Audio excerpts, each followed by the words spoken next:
नमस्कार साथियों। आज से मैं एक नई लेक्चर सीरीज़ की शुरुआत कर रहा हूं और इस सीरीज़ का विषय है भारत का पेटेंट कानून, पेटेंट एक्ट 1970। और इस पूरी श्रृंखला को शुरू करने के पीछे मेरा मूल उद्देश्य ये है कि जो लोग किसी नई तकनीक पे या किसी नई प्रोडक्ट पे, नई डिवाइस पे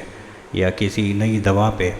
काम कर रहे हैं और अपने इन्वेंशन को पेटेंट के माध्यम से वो सुरक्षित करना चाहते हैं, वे केवल आवेदन की जो प्रक्रिया है खाली उसको ना जाने, बल्कि उस हमारे कानून की मूल भावना और संरचना को भी समझें। क्योंकि जब तक कोई इन्वेंटर ये समझ नहीं लाएगा अपने भीतर कि पेटेंट कानून वास्तव में क्या कहता है और उसका उद्देश्य क्या है और उसमें किन किन शर्तों और सिद्धांतों का पालन करना होता है, तब तक वो अपनी इन्वेंशन को सही ढंग से तैयार करके पेटेंट ऑफिस में प्रस्तुत नहीं कर पाएगा। तो मैं अपने व्यावहारिक अनुभव में बार बार ये बात देखता हूँ कि बहुत सारे लोग बहुत अच्छी ड्राफ्टिंग कर लेते हैं और फॉर्म्स की भी उनको पर्याप्त जानकारी होती है, लेकिन फिर भी उनको अक्सर कुछ कठिनाइयों का सामना करना पड़ता है क्योंकि उन्हें पेटेंट कानून की बुनियादी जानकारी नहीं है। और ये बुनियादी जानकारी बहुत ज़रूरी है। इस कारण या तो आप अपने अधिकारों का सही उपयोग नहीं कर पाओगे या फिर कई बार अनजाने में ऐसी गलतियां कर बैठोगे कि जिनसे आपकी मेहनत का पूरा फ़ायदा आपको मिल नहीं पाएगा। इसलिए मुझे लगा कि ऐसी सरल और क्रमबद्ध लेक्चर सीरीज़ होनी चाहिए जिसमें पेटेंट एक्ट को धीरे धीरे उदाहरणों के साथ और सहज भाषा में हम लोग समझ लें। इस श्रृंखला को हिंदी में प्रस्तुत करने के पीछे मेरा एक स्पष्ट और व्यक्तिगत कारण है, और वो ये है कि हिंदी बोलने और समझने वाले लोगों के साथ संवाद स्थापित करना मेरे लिए स्वाभाविक रूप से बहुत आसान है। क्योंकि मेरा बचपन हिंदी के वातावरण में बीता है, मेरी मातृभाषा है, और मैंने अपनी प्रारंभिक शिक्षा से लेकर 12वीं कक्षा तक पूरी पढ़ाई देवनागरी लिपि में की और हिंदी मीडियम से ही की है। और उसी कारण से जब मैं हिंदी में किसी विषय को समझाता हूँ तो मुझे लगता है कि मैं अपनी बात अधिक स्पष्टता, अधिक आत्मीयता और अधिक गहराई के साथ लोगों तक पहुंचा पाता हूं। इसके साथ साथ मेरा एक विचार ये भी है कि जो शायद इस श्रृंखला को थोड़ा अलग बनाएगा वो ये है कि जब हम भारत के पेटेंट कानून को पढ़ते हैं तो हमें केवल आधुनिक लीगल प्रोविजंस ही नहीं देखने चाहिए, बल्कि हमें यह भी समझने की कोशिश करनी चाहिए कि जो ज्ञान है, आविष्कार और इंटेलेक्चुअल प्रॉपर्टी की जो परंपरा आज हम मौजूदा कानून के रूप में देखते हैं, उसकी जड़ें कहीं ना कहीं हमारी भारतीय संस्कृति और प्राचीन ज्ञान परंपराओं में भी हमें दिखाई देती है। और इसलिए जहाँ जहाँ मुझे मौका मिलेगा वहाँ मैं इस दृष्टिकोण को भी आपके सामने रखने का प्रयास करूँगा कि किस प्रकार ज्ञान की हमें रक्षा और ज्ञान का प्रचार प्रसार और ज्ञान का सामाजिक उपयोग हमारे सांस्कृतिक चिंतन को भी एक महत्वपूर्ण उसका हिस्सा रहा है। तो मुझे पूरी आशा और पूरा विश्वास है कि ये सीरीज़ उन सभी लोगों को पसंद आएगी जो हिंदी भाषा को समझते हैं, हिंदी से प्यार करते हैं और अपनी भाषा में सुनना और समझना चाहते हैं। और यदि आप सभी को यह प्रयास उपयोगी लगे तो आप इस विचार को आगे भी पहुंचाएं,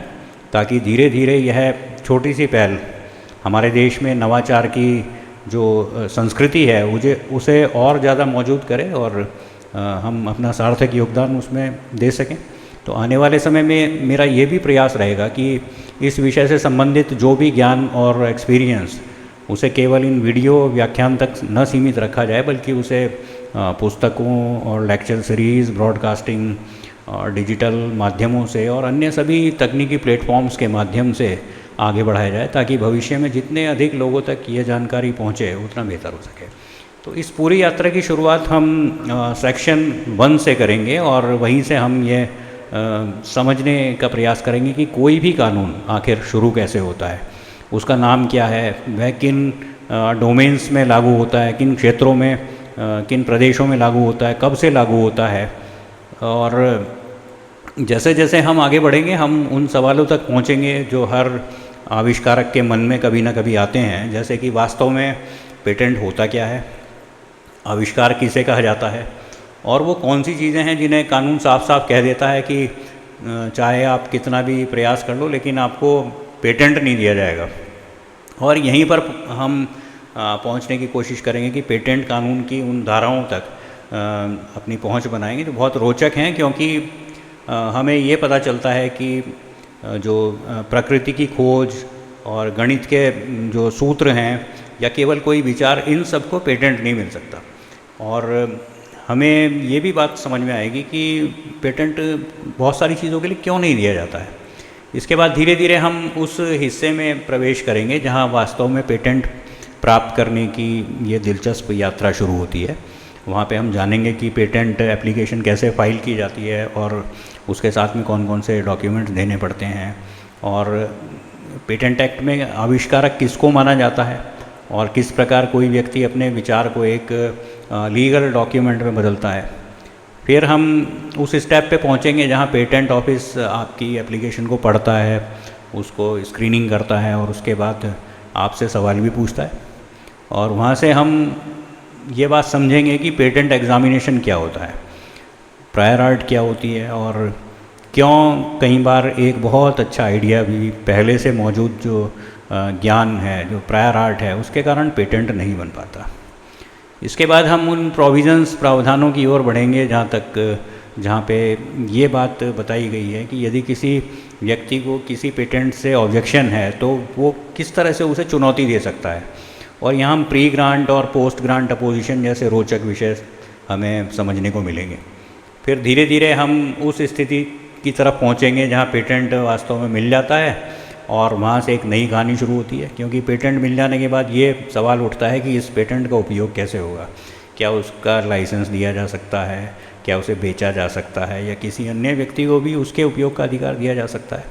और यहीं से हमें ये बात समझ में आएगी कि कानून केवल अधिकार नहीं देता, बल्कि कई बार समाज के हित में कुछ सीमाएं भी तय करता है। और इसी कारण हमें कंपलसरी लाइसेंस जैसे प्रोविज़न्स भी देखने को मिल जाते हैं, जिनमें समाज की ज़रूरत का भी ध्यान रखा जाता है। जैसे जैसे हम इस लेक्चर सीरीज़ में आगे बढ़ेंगे, हमें ये बात भी पता चलेगी कि अगर कोई व्यक्ति बिना परमिशन के किसी पेटेंट का उपयोग करता है तो क्या होता है, और उस स्थिति में जो इन्फ्रिंजमेंट, उल्लंघन के मामले कैसे चलते हैं और अदालत किस तरह से फैसले देती है। अंत में हम इस पेटेंट एक्ट की अंतिम धाराओं तक पहुंचेंगे तो हमें ये बात समझ में आ जाएगी कि किसी भी कानून को लागू करने के लिए केवल नियम ही पर्याप्त नहीं होते, बल्कि उसके साथ साथ प्रशासनिक व्यवस्थाएं होती हैं, प्रोसीजर्स होते हैं और अधिकार भी निर्धारित किए जाते हैं। इस पूरी सीरीज़ में मेरी ये कोशिश रहेगी कि हम केवल धाराएं पढ़कर आगे ना बढ़ें, बल्कि हर धारा, हर सेक्शन के पीछे छुपे हुए विचार, उसके उद्देश्य और उसके व्यावहारिक उपयोग को भी समझें, ताकि जो लोग तकनीकी क्षेत्र में काम कर रहे हैं वे ये भी बात महसूस करें कि पेटेंट कानून वास्तव में उनके विचारों की सुरक्षा के लिए बनाया गया है। तो मुझे ये पूरा विश्वास है कि ये लेक्चर सीरीज़ उन सभी लोगों के लिए बहुत उपयोगी होगी जो हिंदी भाषा में ज्ञान प्राप्त करना चाहते हैं। और यदि आपको यह प्रयास सार्थक लगे तो आप इसे आगे भी साझा करें, ताकि अधिक से अधिक लोग इस ज्ञान से जुड़ सकें और हमारे देश में नवाचार की संस्कृति को आगे बढ़ने में अपना योगदान दे सकें। और अब इस प्रारंभिक परिचय के बाद अगले व्याख्यान से हम क्रमबद्ध रूप से पेटेंट एक्ट 1970 की धारा 1 से अध्ययन शुरू करेंगे और धीरे धीरे एक एक करके सभी महत्वपूर्ण प्रावधानों को समझते हुए अंततः धारा 162 तक पूरी यात्रा करेंगे।